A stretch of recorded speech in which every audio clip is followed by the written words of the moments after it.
Hey,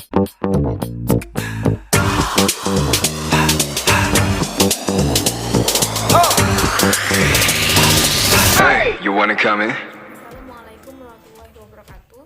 Perkenalkan, nama saya Ananda Wulandari, 1930501079, kelas KPIC, Prodi Komunikasi Penyiaran Islam, Fakultas Dakwah dan Komunikasi.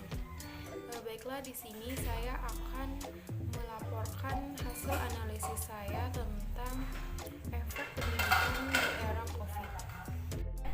Pada Desember 2019 dilaporkan bahwa virus corona jenis baru atau SARS-CoV-2 pertama kali muncul. Virus yang menyebabkan gangguan pernapasan itu telah menyebar ke hampir seluruh negara di dunia. Penyebaran begitu cepat 3 bulan setelah laporan pertama di Wuhan, China, virus ini telah masuk ke Indonesia. Melihat sebaran virus corona, Organisasi Kesehatan Dunia atau WHO telah mendeklarasikan bahwa COVID-19 sebagai pandemi global. Sebagai upaya penghentian laju penyebaran virus, banyak negara yang menerapkan lockdown untuk menghentikan segala aktivitas keluar maupun yang akan masuk ke dalam negeri.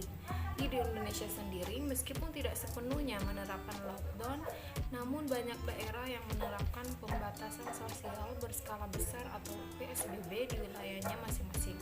Masyarakat diminta untuk berdiam diri di rumah dan mengurangi kegiatan di luar. Membatasi diri untuk tetap tinggal di rumah dalam jangka waktu lama tentu menimbulkan banyak sekali akibat. Tujuan utama untuk memutus mata rantai penyebar virus corona memang tepat sasaran. Namun hal ini juga menimbulkan berbagai dampak negatif, terutama pada sektor perekonomian dan pendidikan di Indonesia.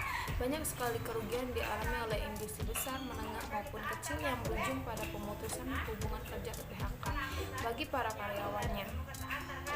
Pada saat kegiatan belajar mengajar terpaksa harus dilakukan dengan menggunakan sistem daring. Meskipun belum ada penelitian resmi yang menyebabkan sebaran besar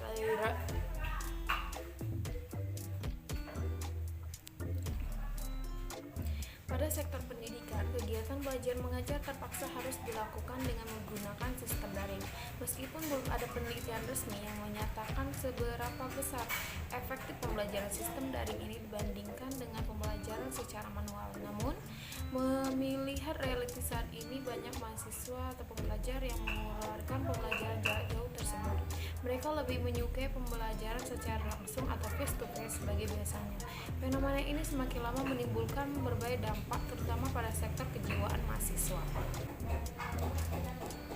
Adapun dampak yang ditimbulkan dari penyebaran COVID-19 secara psikologis mempengaruhi kejiwaan mahasiswa karena perubahan sistem pembelajaran yang tadinya manual menjadi sistem daring. Ketidaksiapan diri ini memaksa mahasiswa untuk mau tidak mau mengikutinya. Hal ini mengharuskan mahasiswa untuk beradaptasi menghadapi kebiasaan baru yang mungkin dapat menimbulkan stres. 2. Minimnya aktivitas dilakukan di rumah. Jika selama ini mahasiswa terbiasa bersosialisasi dengan teman di kampus, namun pada saat pandemi mereka diharuskan untuk tinggal di rumah sehingga hal itu menjadi terbatas. Akhirnya mahasiswa kebingungan mencari kegiatan yang bisa dilakukan di rumah. 3. Susahnya kuliah daring. Kekurangan pada pembelajaran dengan menggunakan sistem daring diantaranya terdapat kendala pada jaringan internet atau lemot, membutuhkan biaya untuk membeli paket internet, mencari referensi dalam mengerjakan tugas, tidak terikat waktu sehingga harus selalu standby, tidak efisien dalam tenaga, waktu, dan biaya. 4. Bagi mahasiswa yang baru lulus akan semakin sulit mendapat pekerjaan karena kondisi perekonomian di Indonesia yang merosot tajam. Setelah mengulas dampak yang ditimbulkan di masa pandemi COVID-19, solusi yang dapat dilakukan untuk mengatasinya yaitu 1. Memperbanyak komunikasi dengan teman dan komunikasi seprofesi guna membangun jejaring atau komunikasi yang dapat menambah ilmu, wawasan, serta informasi yang bermanfaat seperti info lowongan pekerja, seminar, dan karya. 2. Mempersiapkan diri dengan belajar sungguh-sungguh. Tidak ada salahnya untuk mempersiapkan diri sendiri. Mungkin mendalami ilmu yang telah diperoleh selama ini akan sangat bermanfaat di masa depan, terutama bagi kalian yang mau keinginan untuk menjadi seorang SASN mempelajari ilmu toilet untuk mengikuti ujian CPNS akan sangat berguna. 3. Mencari kesibukan memang mudah, namun mencari kesibukan yang bermanfaat sulit untuk dilakukan. Mulai sekarang, sibuklah diri untuk melakukan kegiatan-kegiatan positif yang bermanfaat bagi diri sendiri dan orang lain. Contohnya seperti berolahraga, berkebun, menulis, turut serta dalam kegiatan amal dan kegiatan sosial lainnya yang bermanfaat bagi banyak orang. Yang keempat yaitu menciptakan pekerjaan sesuai dengan hobi dan keahlian. Belajar untuk berwirausaha dapat dilakukan kapanpun. Apalagi di masa pandemi saat ini, banyak waktu luang yang bisa dimanfaatkan.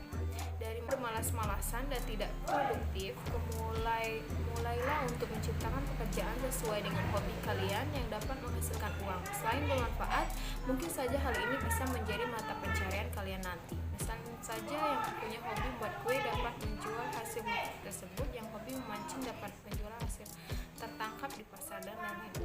Semoga penjelasan dari saya dapat membantu mahasiswa yang tengah mengalami kegalauan dalam melakukan aktivitas kebiasaan baru saat ini.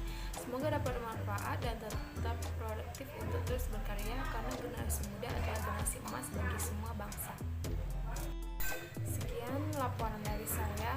Lebih dan kurang saya mohon maaf. Kepada Allah saya mohon ampun. Billahi taufiq wal hidayah. Wassalamualaikum warahmatullahi wabarakatuh.